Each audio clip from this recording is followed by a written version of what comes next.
Class 11-এর philosophy পরীক্ষা তো একদম সামনে। শেষ মুহূর্তে কি পড়বেন, কি ছাড়বেন, এই নিয়ে নিশ্চয়ই অনেক টেনশন হচ্ছে। আচ্ছা, একদম চিন্তা করবেন না। আজকের এই আলোচনাতে আমরা পুরো সিলেবাসটাকে একটা সহজ রোড ম্যাপে ভেঙে ফেলব।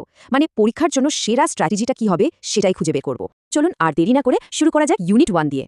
দেখুন, যে কোনো স্ট্র্যাটেজির প্রথম নিয়ম হলো সহজ মার্কসগুলো আগে পকেটে ভরা, তাই তো? আমরাও ইউনিট 1-এর সেই চ্যাপ্টারগুলো দিয়েই শুরু করব, যেখান থেকে শর্ট কোয়েশ্চেন্স আসে আর নম্বরগুলো খুব সহজে তোলা যায়।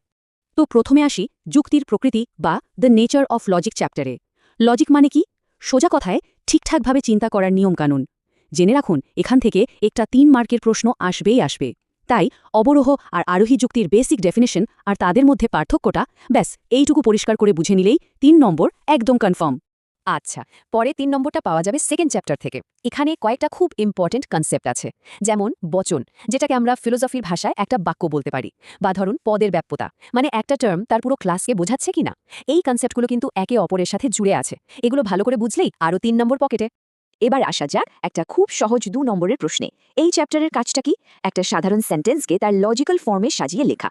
এই যে স্টেপ বাই স্টেপ দেখানো হচ্ছে, ঠিক এইভাবে। এই প্রসেসটা একবার যদি মাথায় ঢুকে যায়, তাহলেই কিন্তু 2 মার্কস একদম হাতের মুঠোয়।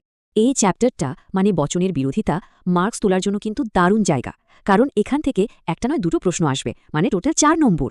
এখানে আমরা শিখি যে কিভাবে দুটো স্টেটমেন্ট একে অপরের বিরুদ্ধে যায়। এর যে বিভিন্ন টাইপ আছে, আর বিশেষ করে অ্যারিস্টটলের যে স্কোয়ার অফ অপোজিশন, ওটা ভালো করে বুঝে নিলেই এই 4 নম্বর কেউ আটকাতে পারবে না। আচ্ছা, শর্ট কোয়েশ্চেনের জন্য আমাদের শেষ টপিক হলো অমাধ্যম অনুমান বা ইমিডিয়েট ইনফারেন্স। নামটা শুনে বোঝা যাচ্ছে এর মানে হলো জাস্ট একটা স্টেটমেন্ট থেকে ডিরেক্টলি একটা নতুন কনক্লুশনে আসা। এই 3টে মেইন প্রসেস আছে, আবর্তন, বিবর্তন আর সমবিবর্তন। এই 3টে জিনিস একবার শিখে নিলেই এই পার্টের পড়াশোনা শেষ। তো ছোট ছোট নাম্বারগুলো তো আমরা গুছিয়ে নিলাম, কিন্তু এবার আসছে আসল খেলা।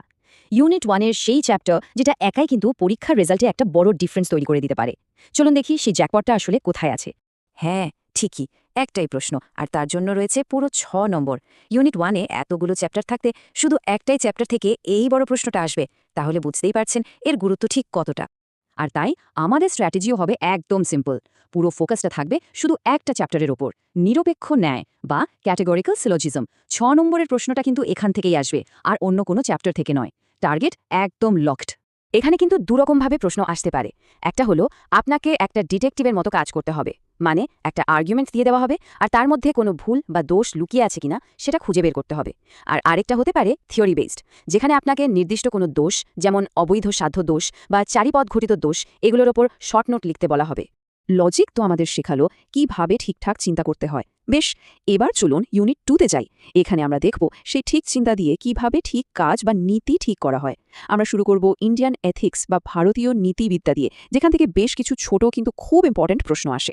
ভারতীয় নীতিবিদ্যার মূল কথাগুলো কিন্তু এই কয়েকটা কনসেপ্টের মধ্যেই আছে, যেমন পুরুষার্থ, মানে জীবনের 4টে লক্ষ্য। গীতায় বলা নিষ্কাম কর্ম, মানে ফলের চিন্তা না করে কাজ করে যাওয়া।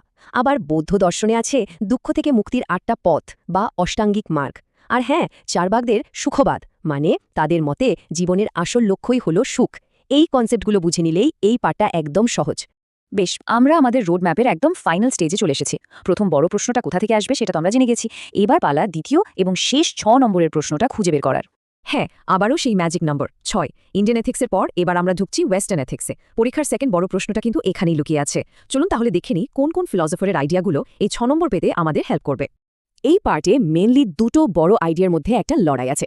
একদিকে আছেন কান্ট, যিনি বলেন ডিউটির জন্য ডিউটি করো, রেজাল্টের কথা ভেবো না। অন্যদিকে আছে উপযোগবাদ বা ইউটিলিটেরিয়ানিজম, যা বলে সবচেয়ে বেশি মানুষের সবচেয়ে বেশি ভালো, এটাই আসল কথা। 6 নম্বরের জন্য এই দুটো থিওরি কিন্তু মোস্ট ইম্পর্টেন্ট। আর উপযোগবাদের ভেতরেও কিন্তু একটা ভাগ আছে, যেটা প্রায় পরীক্ষায় আসে, বেনথাম আর মিলের পার্থক্য।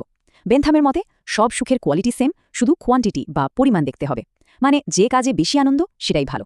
কিন্তু মিল বলছেন না, সব সুখ সমান নয়, কিছু সুখ হলো হায়ার কোয়ালিটির আর কিছু লোয়ার।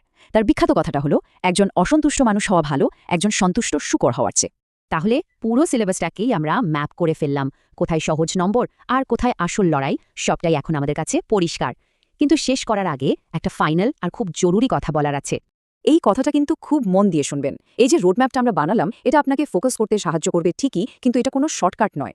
শুধু বেছে বেছে কয়েকটা টপিক পড়ে গেলে কিন্তু পরীক্ষার হলে গিয়ে মুশকিল হতে পারে। তাই পুরো সিলেবাসটা সম্পর্কে একটা ওভারঅল পরিষ্কার ধারণা থাকাটা কিন্তু মাস্ট। তাহলে ফাইনাল অ্যাকশন প্ল্যানটা কি দাঁড়ালো?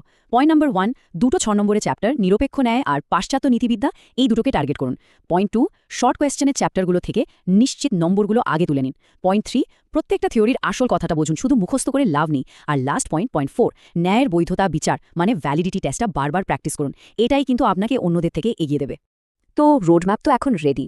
এখন শুধু ঠিক করার পালা, এই জার্নিটা কোন চ্যাপ্টারটা দিয়ে শুরু করা যায়। ভালো করে ভাবুন, প্ল্যান করুন আর একদম জোর কদমে প্রস্তুতি শুরু করে দিন। পরীক্ষার জন্য অনেক অনেক শুভেচ্ছা।